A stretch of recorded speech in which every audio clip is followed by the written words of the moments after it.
Hi, good morning, or good afternoon, or good evening, depending on what part of the world you're in watching this.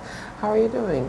My name is Amanda Aheme, and I'm a private practicing therapist at my own private practice called NDD. And for the past couple of months, I have been collaborating with Meadow Hall to provide you, teachers and educators, with short videos that can make you more mentally aware and help you with your emotional well-being. Now, today's video is about taking care of yourself during this COVID era, but I was thinking to myself that, well, we were in lockdown last year, but this year so much has changed, especially for us in Nigeria. And the post-COVID world we're living in is vastly different and a little tougher. So I was thinking that rather than talking about what to do and how to cope during a pandemic, I was thinking, like, how do we cope in this post-COVID, because we still have to take precautions, wear our face masks, wash our hands, and practice social distancing. But how do we cope in this post-COVID world in Nigeria? So I have a few tips to share with you that would be very helpful for you, especially as an educator. So the first thing is this: if you didn't get the chance to self-reflect during the pandemic period when everyone was shut in the house, this is a good time for you to do it.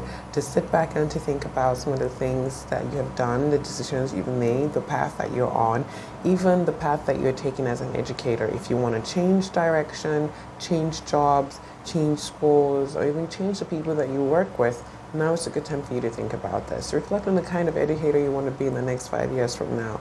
So it's also a time for you to reflect on the person that you are becoming, to know if you are happy with this person, if you're happy with the life that you're living, and if there are any significant changes you want to make to your narrative. Now, when you have decided to make these changes, then it takes you to the next step, which is number 2. Join a support group.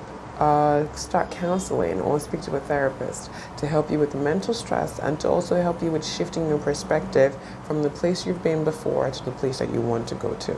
Therapy and counseling is not just for when you have mental illness. This is also when you're making big life decisions and if you also want to become self-aware. So you can do your self-reflecting exercise by yourself, or you can seek the help of a counselor, or you can join a free support group. In my practice, we have a bunch of support groups that are completely free for people who are struggling with depression, anxiety, grief, people who have teenagers, and also people who have body image issues. And they're virtual, so it means that wherever you are in the world, you can always join us online. So just go to the website www.ndidi.me/obodo.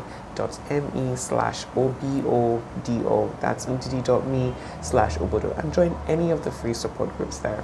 Then the third thing you can do is to become financially literate. Now, the government keeps changing all the rules and policies, and everything is becoming a bit more difficult. And if you do not understand how you are spending your money and how to make more money or save money and use money wisely, you are going to have a financial breakdown. So to help yourself, it is good at this time to become a bit more financially literate and know how to save, how to invest, and how to spend your money wisely so that you are not caught in a place where you're like, I don't have any money to do the things that I need to do to make my life better. The second to the last point I have is to contribute to your community. You may feel like you have no chance to make a change whatsoever in the country, but that's not true. If you get involved in grassroots politics, like knowing who your LCDA chairman is, your LGA chairman is, voting, going for town hall meetings, you do have the opportunity to change something, even if it's just in your street. So make the efforts to be more participatory in grassroots politics in your local government area. And now the final point I have for you is to take out the time to rest. And not just taking that time to rest and, sorry, I have a bit of a cold.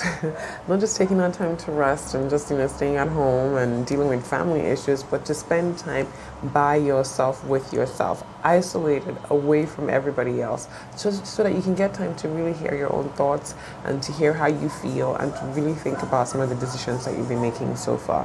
Isolation may not always be the best thing when you do it long term, but frequent moments of isolation where you spend time with yourself and also go back into the world to receive support from your loved ones is very helpful to the mind. And times when you take out days to rest and do absolutely nothing is also really good for your mental health. So I hope that this few tips will be very helpful for you as you take care of yourself in this post-COVID Nigeria. I'll see you next time. Bye.